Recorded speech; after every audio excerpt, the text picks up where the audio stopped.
We have pulled off a great victory today. The people have spoken. The PNP is alive and well and strong. I want to dedicate this victory to Sister P, Mama P, on the anniversary of her ascendance to the leadership of the People's National Party in 2006.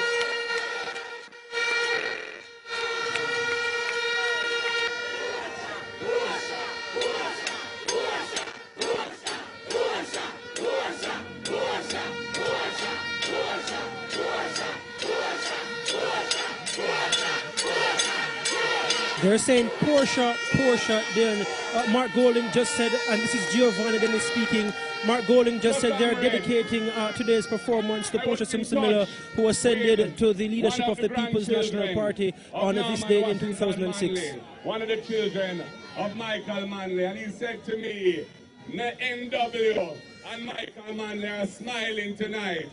And I want to say, the next PNP government will govern in the true spirit of the People's National Party as founded by the Right Excellent Norman Washington Manley and as created into a vibrant, massive force by his son, Joshua Michael Manley.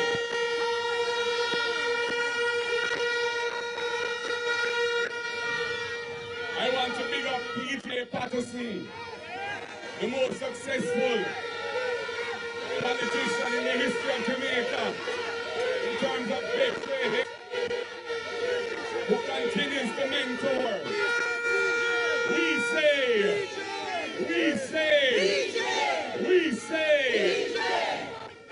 We need to know what you're going to say. Okay, so you're listening there to Mark Golding, the PNP leader, and he said, the PNP has shown they have the capacity to execute, to achieve victory.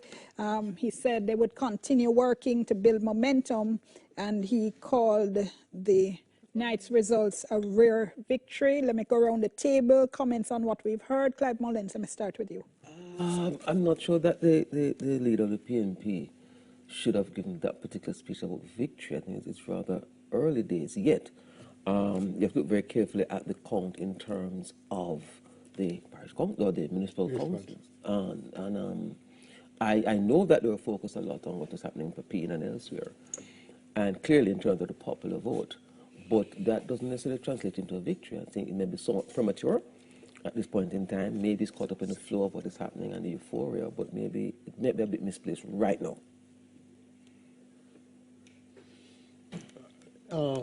In Jamaica, we tend to give our own meanings to words. I don't know on what measure the term victory is appropriate. They have done surprisingly well. They haven't been victorious if one uses the measure as to the amount of municipalities they control. They haven't won. They haven't been victorious. They have retained, they have dealt with 2 out of 3 turncoats, or whatever they call them, right? 2 to 3 they have gotten. It's not a victory. It's not a victory. More than that. He puts survival as victorious. The leader just talking, ad-libbing, just going on and so forth, so end up using words like victory and so forth and so You're making it sound as if Mr. Golding said victory without thinking. And no. Clearly, everything he said was deliberate, even though he was ad-libbing, as you said. I understand that, but remember that it comes over now for persons to interrogate it. And when you begin to interrogate, they're saying, what do you mean? No, but that's us saying that. No, I accept that. Remember that but he has defended it. Remember that I was the one who had said earlier that more than likely this is what they're going to present. Interestingly, so on X, I see the same person's asking the question, why is he saying victory? Yeah, so it's 2 perspectives. You're going to have the perspective I laid out earlier that I'd expect them to say this. And I pointed to the increase in divisions, clawing by the popular vote, going to win more authorities. Right. But then you have the other side now who's going to look the perspective, the independent person to interrogate and say, but well, I suppose what you're highlighting then is the strategy of the appearance, the presentation. And it's got its bounds on the euphoria. As a speaker, you can't help but ask yourself, how do you maximize that? And I suppose that's really what you're doing. We're going to go to Belmont Road now. Prime Minister Andrew Holness getting ready to speak. He's in the JLP conference room. Okay, we see him outside. taking a seat, and Yeah. they are noise. getting ready. Live feed? Yes, PM. I was Good. about to tell you. We are live. All right, I see. Andre. Yeah, Andre. And this is the difference between those two organizations. No, hold on. Right, well, Prime Minister asked if he was live and then had to take a phone call, so. You notice the contrast. I like to see how people, the visuals. The optics. So the JLP leader is in a quiet environment to deliver his press conference, and it appears as if he has some notes to speak from, right? As distinct from the PNP leader in a noisy environment, no notes to speak on, just kind of. He didn't use patois. I don't understand. Yes, I understand. Okay, you're pointing out this, this distinction in yes. presentation. Very, very important No, in terms of one is a lot more staid and delivering from what appears to be some staid and controlled. That's correct. Prepared. Another. Now 11:21. What a time to have a press conference. But we waited until we got the latest results from the Electoral Office of Jamaica. What we can say to the nation is that the Jamaica Labour Party retains 7 municipal corporations with a clear lead. The PNP has 4, and there are 2 that are reported to be tied. So, without question, the Jamaica Labour Party has won the municipal elections, without question.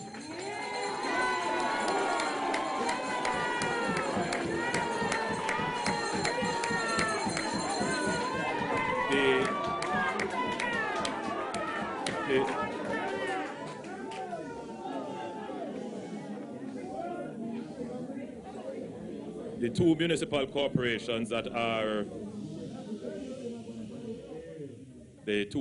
corporations that are tied, we should have some definitive results on those in a few days, possibly by Wednesday. But as you know, with these elections, as it was in 2016, they go through recounts, and where there are very close margins, there is the potential for change. So right now, the most definitive result that we can say is that the Jamaica Labour Party holds 7 municipal corporations, which is the majority of the corporations. The ties are the KCAC and, at this point, Clarendon. And as I said, those will probably go through magisterial recounts. How do you interpret this? How do you interpret this? Well,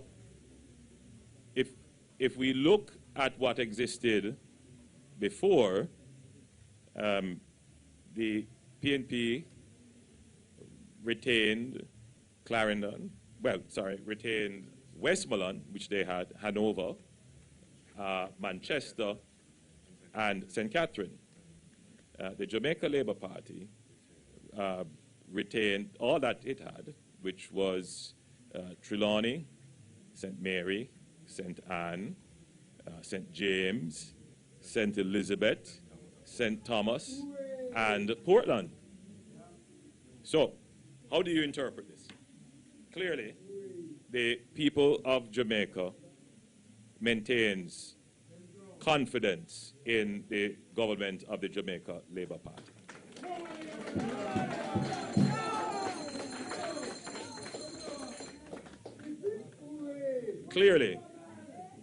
Clearly,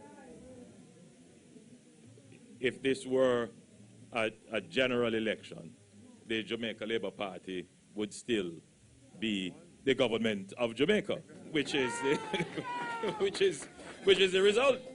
So there is no, in my opinion, as I had expected, the results would largely be the same. Now, there are, however, issues that have come up in the campaign, which the government has been seized of and recognizes. And I think the people have, in their wisdom, found a way to communicate these issues through the ballot to the government. The government cannot ignore this. As we went around the country, every member of parliament, every councillor contesting the election would have come up on the issues of roads and water. These are not issues that originate with the Jamaica Labour Party. These have been long-standing issues that the people of Jamaica have been suffering. But we note that people's expectations have risen. I made the observation that there are more cars in Jamaica now than ever before. Almost 150,000 or more cars have been imported into Jamaica since 2016. And the level of housing construction has increased, and therefore people are expecting these conveniences and utilities to be readily available. Other pain points, such as garbage collection, more buses for public transportation, these are all issues that affect people in their households and in local ways. And the government is sensitive to this, recognizes that this has been an impact on the poll, but it is clearly not to the point where the public feels that the Jamaica Labour Party has not done anything about it. So we see this poll as an expression of frustration, and the government interprets this as we need to step up the pace at which we deliver benefits. I think without question, the country sees that we have managed the economy well, and we continue to be the political party that has the best capabilities and competencies to deliver the results that they need. So I want to therefore congratulate all the councillors who have won, both in the JLP and in the PNP. I want to thank the voters who participated in the election. As I said earlier, this is a victory for Jamaica's democracy. It shows that our institutions are strong. And I thoroughly enjoyed the campaign, and I was very happy to have the opportunity once again to go out and do what I like to do, which is to meet my people, interact with them, and explain to them what the direction is. I know that there are those who will try to contort the results into a victory. In no calculus is 7-4 a victory. None whatsoever for the opposition. None. So I know that there are those who will try to contort it. And at the end of the day, things largely remain the same as it is in terms of what the results showed in 2016. The KSAC was very close. Clarendon, again, very close. But we will take this election results and interpret it honestly and do what is necessary to continue to maintain and grow the support of the Jamaican public. So once again, I thank the Jamaican voters who participated and congratulate all the councillors who have won. Thank you so much. PM, I'm assuming you'll be taking questions. Yes? Well, we could take a few questions. Sure, we'll hurry because we're tired as well, PM. Andrea Chisholm from TVJ. 2 quick questions. First of all, with the momentum now with the JLP, should Jamaicans expect to go back to the polls later this year for a general election? That's a very good question. I have given it some thought, but I won't share them just yet. The truth is, we have work to do. And we have to be careful about election fatigue. I get the sense that people are more interested in getting their roads fixed and their water supplies connected. And for the months remaining to the constitutional due date, I can assure you that the government will be working very hard to have those 2 top items dealt with. You know, if you allow me to just make, when we did our survey of issues of concern, coming out of 2020 and 2016, you will notice that we always had roads and water, but the top concerns would have been crime, unemployment, economic growth, stability of the dollar. None of those have come up. Where we are now, and a clear message from the people of Jamaica, they say you are the political party that has the ability and the competence to generate the resources to treat with these two main problems which we have been suffering for 50 years. Get it done. We hear you. We knew this was the issue, and we're going to work very hard. We have announced the Spark program. We did that last year, and that is budgeted and ready to go.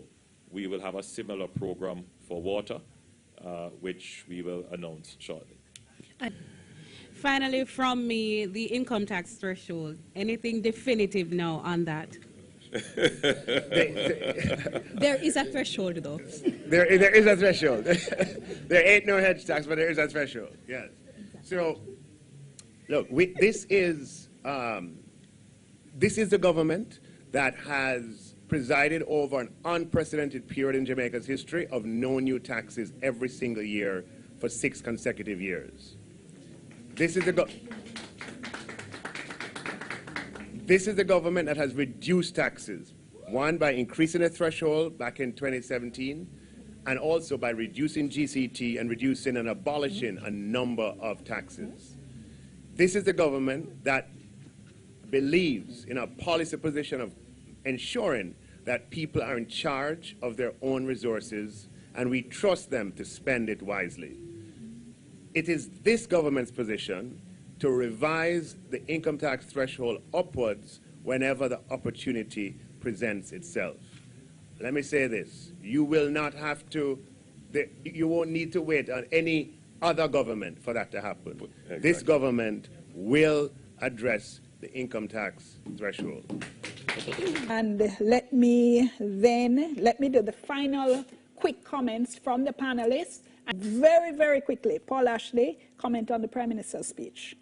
Was Prime Ministerial is the first for my many years in observing politics. I've heard a leader of a particular party that has won an election congratulate all members who have been successful. That was a big man. That's a big man. He has gone up in my estimation. Claude Mullins. In terms of his own presentation, that the Prime Minister, it was indeed Prime Ministerial, but also sobering. What I got from it was a reality, and that, listen, in terms of arrogance, forget that. Yes? He clearly was eating some humble pie here. He also recognized, as we were discussing earlier, what needs to happen, and we expect them to be doing that, especially since a general election is going to be due next year. So there's a contrast in terms of the presentations. I think in terms of the leader of the opposition, we heard him in the euphoria and so on. I think he overspoke, but at the same time, what you see here is a Prime Minister with a prepared script, addressing the issues and trying to be as candid as possible under the circumstances. So, big difference. I think he could have been a little bit more generous to the data, because the data at this point in time has about 6 seats, 6 parishes, rather, municipal corporations in the PNP column. Westmoreland, Hanover, Manchester, St. Catherine, Portmore, and KSAC, 6 and 7 in this column, with Clarendon up for grabs as it appears. So it could turn out that we have 7-7. Each party could have at the end of it 7 local corporations, or the JLP could have 8 and the PNP 6. So when he said 7-4, I was kind of like, it's not 7-4, Prime Minister. So he could have been a little bit more generous in relation to the data itself. In the end, I agree with you. I thought he was complimentary in terms of saying to the other guys who, you know, I'm terribly sorry. And he identified the roads and the water, critical local government issues. I agree with my colleagues. I'll only add the word that came to mind is reticent. He seemed a little bit more reserved. I think that is perhaps calculating the lessons from the day, which I think is very important. He did indicate for me that one of the things they want to do is to look at how to improve or let the support grow, which clearly indicates that he's about the long game. He's going to be answering the issues on the ground, as he has indicated, which we had suggested. And it's going to be interesting. It's going to be interesting to see what's the response to the issues on the ground and how do they translate the success at the top to the success at the bottom. And if that can give you the edge for a 3rd term, which would be something almost unusual. Only PJ. Unusual in all the circumstances, but not something that can't be done.